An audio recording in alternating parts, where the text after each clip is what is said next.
வெளிப்படுத்தின விசேஷம் 3வது அதிகாரம் 10வது வசனத்தை வாசிக்கலாம்.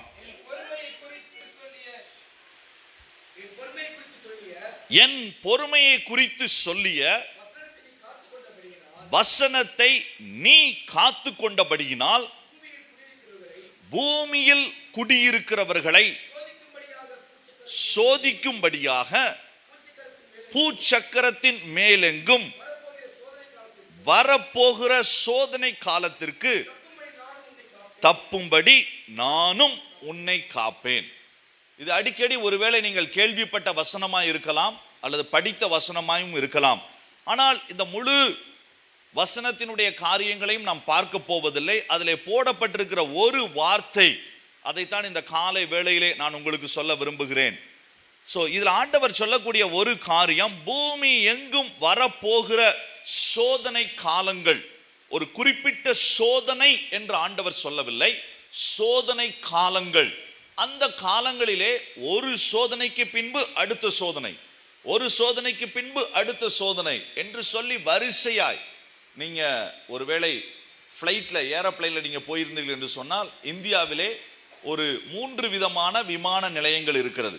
ஒரு விமான நிலையத்தை சொல்வார்கள் உள்நாட்டு விமான நிலையம். அப்படி என்றால் இந்தியாவிற்குள்ளே ஒரு பட்டணத்திலிருந்து இன்னொரு பட்டணத்திற்கு நீங்கள் போக முடியும். அந்த விமானங்கள் மாத்திரம்தான் அங்கே வரும். இன்னொன்று பன்னாட்டு விமான மையங்கள். அப்படி என்றால் இந்தியாவிலிருந்து வெளிநாடுகளுக்கு போவதற்கு உள்ள விமான நிலையங்கள், அதை சொல்வார்கள். இங்கிருந்து ஸ்ரீலங்காவிற்கோ அமெரிக்காவிற்கோ நீங்கள் போக வேண்டும் என்றால். 3வது ஒன்று உண்டு, மிலிட்டரி இராணுவ விமான தளம் என்று சொல்லி உண்டு. இந்த இராணுவ விமான தளங்களிலே சில இடங்களிலே மற்றவர்களும் வருவதற்கு அனுமதிக்கிறார்கள்.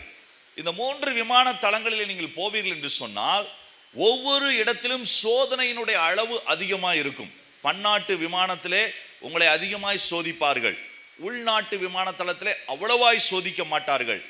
ஆனால் மிலிட்டரி இராணுவ விமான தளத்தில் நீங்கள் போய் இறங்கின உடனே எல்லாரும் உங்களை கண்காணிக்க ஆரம்பித்து விடுவார்கள். அங்கே நீங்கள் போட்டோ எடுக்க முடியாது. இப்ப நம்ம வாழ்ற உலகம் என்ன உலகம்? செல்ஃபி உலகம், அப்படிதானே? செல்ஃபினாலே ஆங்கிலத்தில் என்ன அர்த்தம்? தன்னிறைவுன்னு மட்டும் கிடையாது, சுயநலம்னு சொல்லி நம்ம எடுத்துக்கலாம். இது செல்ஃபி உலகம் மட்டுமல்ல, செல்ஃபிஷ் உலகம் என்று நாம் சொல்லலாம். அப்படி நிறைய செல்ஃபி எடுக்கக்கூடியவங்க ஏர்போர்ட்ல இறங்கின உடனே நிறைய பேரை பார்த்தீங்கன்னா அந்த ஃப்ளைட்டோட நின்று ஒரு ஃபோட்டோ எடுக்கணும், அதை ஃபேஸ்புக்கில் அப்டேட் பண்ணணும்னு சொல்லி ரொம்ப ஆர்வமாக இருப்பாங்க. ஆனால் அந்த மிலிட்ரி அந்த விமான தளத்தில் நீங்கள் ஃபோட்டோவும் எடுக்க முடியாது. ஃபோட்டோ எடுத்தால் உடனே உங்களை பிடித்து கொண்டு போய் விடுவார்கள். ஏனென்றால் அந்த விமான தளத்தினுடைய செக்கப் பயங்கரமாக இருக்கும். மற்ற இடங்களிலே நீங்கள் உங்கள் காலணிகளை கலட்ட வேண்டிய அவசியம் இல்லை. ஆனால் இங்கு காலணிகளை கலட்ட வேண்டும், உங்கள் பெல்ட்டை கலட்டணும், உங்கள் வாட்சை கலட்டணும். உங்கள் இதில் ₹1 காயின் அந்த நாணயம் இருக்கக்கூடாது, இருந்தாலும் அது சத்தம் கொடுக்க ஆரம்பிக்கும். அப்போ எல்லா பேக்கையும் உங்களை கொட்ட சொல்லுவாங்க. மிக கடுமையாக இருக்கும். நான் அஸ்ஸாம் மாநிலத்திலே சில்சார் என்கக்கூடிய அந்த விமான தளத்திற்கு நான் போயிருக்கிறேன் சில முறை. கடுமையான செக்கப் இருக்கும். எனக்கே ரொம்ப ஆச்சரியமா இருக்கு. நான் ஒரு முறை அவரை பார்த்து கேட்டேன், மற்ற விமான தளங்களில் இவ்வளவு செய்யறது இல்லையே, நீங்க ஏன் செய்றீங்க? இல்ல, இங்க பல அடுக்கு சோதனைகளை நாங்கள் வைத்திருக்கிறோம், ஒவ்வொரு சோதனையாய் நீங்கள் கடந்து சென்ற பிறகுதான் உங்களை அனுமதிப்போம் என்று சொல்லி. அதே போல பூமியிலே ஆண்டவர் வருவதற்கு முன்பு ஒரு காலகட்டத்தை ஆண்டவர் வைக்கிறார். அதற்கு அவரே பெயர் கொடுக்கிறார். என்ன காலகட்டமா? சோதனை காலங்கள். இந்த சோதனை காலங்கள் எவ்வளவுதான் இருந்தாலும், அது ஒருவேளை கடந்த முறை நீங்கள் பார்த்த கொள்ளை நோயா இருக்கலாம், சமீபத்தில் நீங்கள் கேட்ட பெரிய உக்ரைன் ரஷ்யாவினுடைய போரா இருக்கலாம், அல்லது வேறு விதமான உங்களை சுற்றி உங்கள் குடும்பத்தை சுற்றி ஒரு சோதனையினுடைய காலமாய் இருக்கலாம், உங்கள் குடும்பத்திலே அடிக்கடி தொடர்ச்சியாய் நடந்து கொண்டிருக்கிற சில காரியங்களாய் இருக்கலாம். இவைகளின் மத்தியிலே ஆண்டவர் தன்னுடைய பிள்ளைகளுக்கு சொல்லக்கூடிய முக்கியமான வார்த்தை, உலகம் முழுவதும் சோதனை காலம் இருந்தாலும் அதற்கு நீங்களும் நானும் தப்ப முடியும். அல்லேலூயா. பக்கத்துல கொஞ்சம் கையை பிடிச்சு சொல்லிருங்க, நாம தப்ப முடியும். நமக்கு எந்த பொலிட்டிக்கல் சப்போர்ட்டும் தேவையில்லை, அரசியல்வாதிகள் சப்போர்ட் இருந்தா தான் தப்ப முடியும் இல்லை. ஆண்டவர் சபைக்கு உண்மையாய் ஆண்டவருடைய பிள்ளையாய் வாழக்கூடியவர்களுக்கு ஆண்டவர் தருகிற மிக முக்கியமான ஒரு பெரிய வாக்குத்தத்தம் என்று சொல்லலாம், அல்லது உறுதி என்று சொல்லலாம். சோதனை காலங்களுக்கு தப்புவதற்கு என் தேவன் எனக்கு போதுமானவர், என்னை தப்புவிப்பதற்கு அவர் எனக்கு போதுமானவர். அப்ப இந்த சபையை பார்த்து ஆண்டவர் சொல்லுகிறார், நீ என்னுடைய வசனத்தை நீ காத்து கொண்டபடியினாலே வரக்கூடிய சோதனை காலங்களுக்கு உன்னையும் நான் தப்ப செய்வேன். அப்போ இந்த ஆண்டவர் இந்த தப்ப செய்யறதுக்குடைய முக்கியமான நோக்கம் என்ன? இந்த கடைசி நாட்கள், கிட்டத்தட்ட சோதனை காலங்கள் ஆரம்பித்த ஒரு நாட்களில் தான் நீங்களும் நானும் இருக்கிறோம். இந்த காலகட்டத்திலே ஆண்டவர் உங்களையும் என்னையும் தப்பி மீந்து வாழக்கூடிய ஒரு கூட்டத்திலே வைக்க விரும்புகிறார். அதை ஆங்கிலத்திலே ஒரு வார்த்தையிலே சொல்வார்கள் ரெமனன்ட், அல்லது தமிழிலே அதை சொல்ல வேண்டும் என்றால் அடிமரம் என்று சொல்வாங்க. ஒரு பெரிய மரத்தை வெட்டும் போது கீழே உள்ள வேற மட்டும் என்ன செஞ்சிருவாங்க? விட்டு வச்சிருவாங்க. அந்த மரம் ஒருவேளை காஞ்சு போய் இருக்குது, அதுல நிறைய பூச்சி இருக்குது அப்படின்னா அதனுடைய எல்லா மரத்தையும் சில நேரம் வெட்ட மாட்டாங்க. அடி மரத்தை மட்டும் வச்சுட்டு மற்ற எல்லா மரத்தையும் வெட்டி விட்டுருவாங்க. ஏன்னா அடிமரம் மறுபடியும் வளர்ந்து அதே போல அது செழிப்பாய் வளர்வதற்கான வல்லமை அந்த அடிமரத்திற்குள் இருக்கும். அந்த வார்த்தையை தான் ஆண்டவர் அடிக்கடி வேதத்திலே சொல்லுகிறார். தப்பி மீந்தவர்கள், தப்பி வாழக்கூடியவர்கள், பாவத்திற்கு தப்பினவர்கள், தண்டனைக்கு தப்பினவர்கள், தேவனற்ற இந்த உலகத்திற்கு தப்பினவர்கள் என்று சொல்லி ஆண்டவர் ஒரு கூட்டத்தை இந்த சோதனை காலத்திலே தப்பி வாழக்கூடிய ஒரு கூட்டத்தை ஆண்டவர் தனக்கென்று ஆயத்தப்படுத்துகிறார். அல்லேலூயா. ஆண்டவர் இந்த எல்லா காரியங்களிலும் மாட்டிக்கொண்டு முழிக்கிறவர்களை அல்ல, அல்லது மாட்டிக்கொண்டு தண்டனைக்கு உட்படுகிறவர்களை அல்ல, இதில் தப்பித்து தேவ நோக்கத்தை நிறைவேற்றுகிற ஒரு கூட்டத்தை ஆண்டவர் இந்த நாட்களிலே மிக தீவிரமாய் ஆயத்தம் பண்ணுகிறார். அல்லேலூயா. எல்லா இடங்களிலும் அதை குறித்து நான் தைரியமாய் சொல்ல முடியும். இந்த கடந்த சில வருடங்களாய் இந்த பேண்டமிக் மாத்திரமல்ல, கொள்ளை நோயினுடைய நாட்களிலே மாத்திரமல்ல, அதற்கு முன்பு அதற்கு பின்பு பயங்கரமான உபத்திரவங்கள் நிறைந்த பகுதிகளிலும் கூட ஆண்டவர் தனக்கென்று அழகாய் ஒவ்வொரு குடும்பத்திலும் ஒவ்வொரு சபையிலும் தப்பி மீந்து வாழக்கூடிய ஒரு பரிசுத்த கூட்டத்தை ஆண்டவர் தனக்கென்று ஏற்படுத்துகிறார். இந்த கூட்டத்திலே நீங்களும் நானும் வருவதுதான் அடுத்து கர்த்தர் நமக்கென்று வைத்திருக்கிற மிகப்பெரிய திட்டம். அல்லேலூயா. பக்கத்துல சொல்லுங்க, தப்பி மீந்த கூட்டத்துல நீங்க வரணும். இப்ப T20 ஆரம்பிச்சாச்சு. நான் நேற்று பட்னால பேப்பர் பார்த்துட்டு இருந்தேன், 2 முழு பக்கம் போட்டிருக்கிறாங்க. T20 கிரிக்கெட் மேட்ச் ஆரம்பிச்சாச்சு. இந்த டீம்ல இருந்து அங்க போயிட்டாங்க, அந்த டீம்ல இருந்து, எனக்கு ரொம்ப டீட்டெயில் தெரியாது. ஆனா அந்த இங்கிலீஷ் பேப்பர்ல போட்டிருந்தாங்க. நானும் டாக்டர் பிரேம் 2 பேரும் உட்கார்ந்து பட்னா ஏர்போர்ட்ல அதை வாசித்து கொண்டிருந்தோம். இது எவ்வளவு வியாபாரத்தனமாய் பண்ணுகிறார்கள் என்று சொல்லி. ஒவ்வொரு டீம், இவர்கள் இங்கே சென்று விட்டார்கள், ஒவ்வொருத்தருடைய ரேட்டை போட்டிருந்தாங்க. இவரை இத்தனை கோடி ரூபாய் கொடுத்து இந்த அணிக்கு வாங்கி இருக்கிறாங்கன்னு. ஆனா ஆண்டவர் உங்களையும் என்னையும் எந்த டீம்ல வைக்க விரும்புறார் தெரியுமா? தப்பி மீந்தவர்கள். அல்லேலூயா. நம்ம T20 டீமுக்கு என்ன பேரு? தப்பி மீந்த கூட்டம், எஸ்கேப் டீம். நம்ம டீமுக்கு ஆண்டவர் புது பேரை வைத்திருக்கிறார். இது சோதனை காலம் எத்தனை வந்தாலும் சரி, இதை ஒண்ணுமே செய்ய முடியாது. ஏனென்றால் இது எல்லாத்துக்கும் தப்பி நிற்கக்கூடிய ஒரு கூட்டம். அல்லேலூயா. இந்த கூட்டத்தில் நீங்களும் நானும் வர வேண்டும் என்றால் 5 காரியங்களை நான் வேகமாய் சொல்ல விரும்புகிறேன். இந்த தப்பி மீந்தவர்கள் எப்படிப்பட்டவர்களாய் இருப்பார்கள்? இந்த தப்பி மீந்து வாழக்கூடிய இந்த கூட்டம் இனி அடுத்து ஆண்டவர் செய்ய போகிற காரியம் இதுதான். அது திருவேற்காட்டிலே மாத்திரமல்ல, தன்னுடைய முழு சபைக்கும் ஆண்டவர் இந்த காரியத்தை வேகமாய் செய்ய போகிறார். இதுல நீங்களும் நானும் இணைந்து கொண்டால் தேவனுடைய அடுத்து வரக்கூடிய ஒவ்வொரு ஆசீர்வாதத்தையும் நாம் சுதந்திரிக்க முடியும், தேவ திட்டத்தை நிறைவேற்ற முடியும். ஒரு பெரிய மகிமையான காரியத்தை தேசத்திலே கொண்டு வருவதற்கு ஆண்டவர் நம்மை பயன்படுத்த முடியும். நேரத்தை மனதில் வைத்து நான் வேகமாய் சொல்ல விரும்புகிறேன். முதல் காரியம், இந்த தப்பி மீந்தவர்களுக்கு உள் காணப்படக்கூடிய மிக முக்கியமான காரியம். வாசியுங்கள் ஏசாயா தீர்க்கதரிசியினுடைய புஸ்தகம், அதனுடைய 37வது அதிகாரம். மன்னித்துக் கொள்ளுங்கள், ஏசாயா தீர்க்கதரிசியின் புஸ்தகம் அதனுடைய 10வது அதிகாரம், அதிலே 20வது வசனத்தை வாசிக்கலாம். ஏசாயா தீர்க்கதரிசியின் புஸ்தகம் 10வது அதிகாரம் அதனுடைய 20வது வசனம். இந்த தப்பி மீந்தவர்கள் யார் ஐயா? இவர்கள் எந்த அணியை சேர்ந்தவர்கள்? இவர்கள் எப்படிப்பட்டவர்களாய் இருப்பார்கள்? முதல் காரியம், அக்காலம்.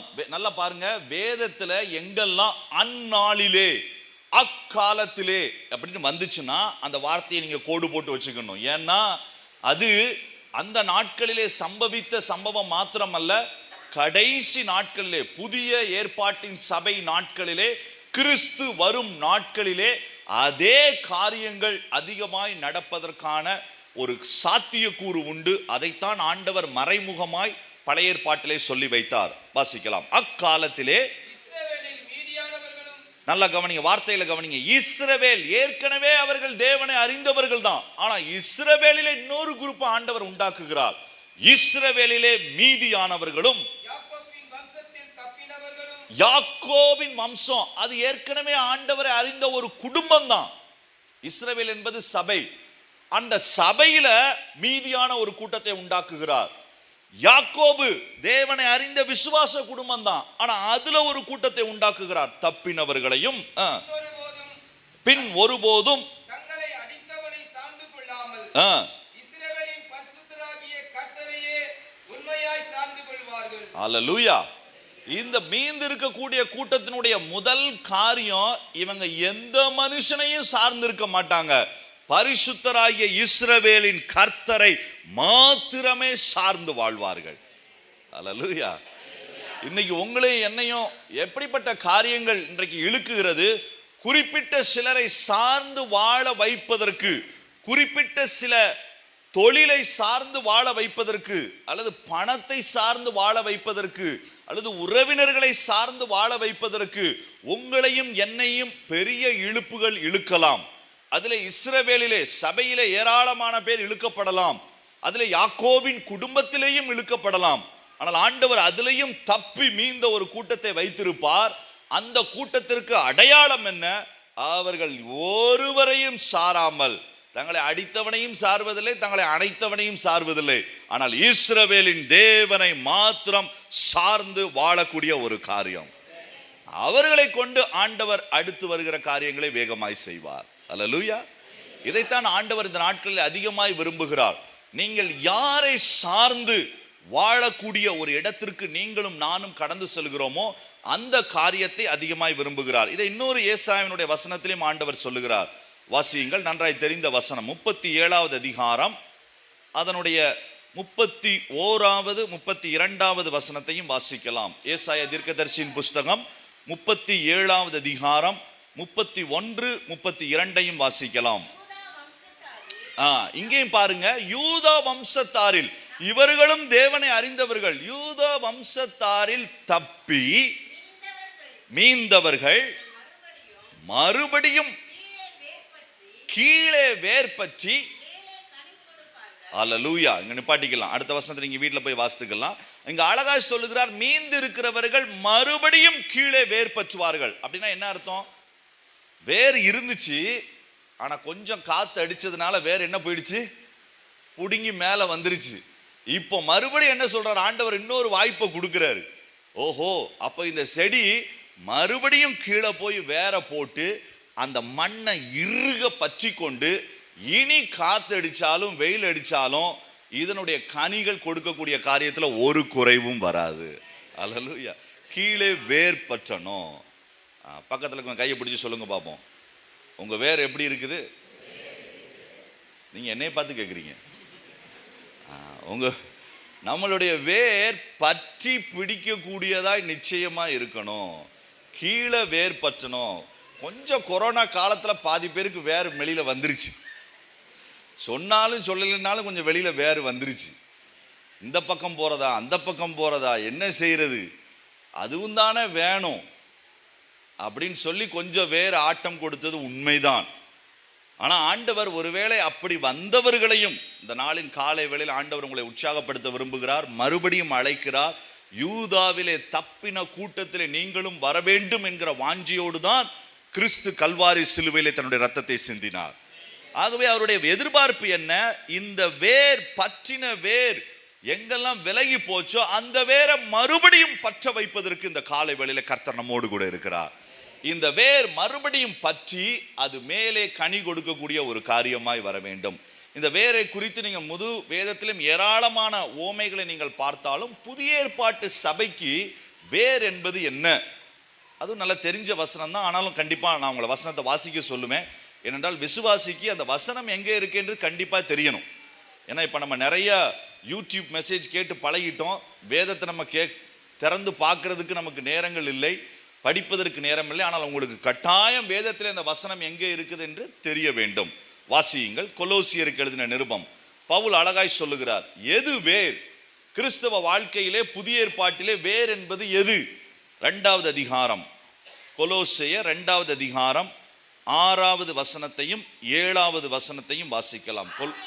கொலோசியர் 2:6-7. ஆகையால் கர்த்தராகிய கிறிஸ்து இயேசுவை ஏற்றுக்கொண்டபடியே, என்ன வார்த்தை போட்டிருக்கு? நீங்க ஏற்றுக்கொண்டீங்க, நீங்க ஆண்டவரை ஏற்றுக்கொண்டீங்க, நீங்க ரட்சிக்கப்பட்டீங்க, நீங்க ஞானஸ்தானம் எடுத்தீங்க, நீங்க விசுவாசியா இருக்கிறீங்க. ஆனா அங்க உங்களுக்கு ஃபுல் ஸ்டாப் வைக்க முடியாது. கமா போட்டுட்டு அவர் சொல்லுகிறார், அவருக்குள் வேர் கொண்டவர்களாகவும். இப்ப எனக்கு புரியல, என்ன சொல்றாரு? வேர் கொண்டவர்களா வாழணும்ன்றாரு, கட்டப்படணும்ன்றாரு, இது என்னன்னு புரியலையே. 7வது வசனத்துல அவரே அது விளக்கம் சொல்றாரு. நீங்கள் போதிக்கப்பட்டபடியே